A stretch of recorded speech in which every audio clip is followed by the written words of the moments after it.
buttered garlic shrimp. Kanina, buttered garlic chicken. Kanina pa namin ito ulam. Hindi naman. Ikaw nalaglag dyan, mga itak ka. Ha? Nun. Okay mo.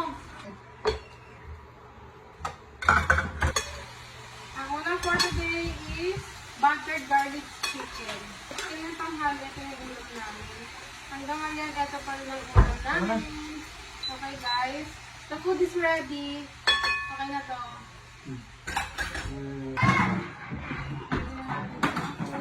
Ano? Hugas mo ng plato ng Daddy Jake. Tabuwas na pa ako. Sino ba ako, Pepe? Tingnan nyo naman. The rice is so untamed. Ano tayo neto?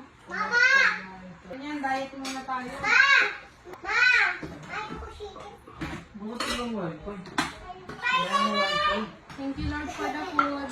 Sarap magkaroon ng asawa na sarap mag-food.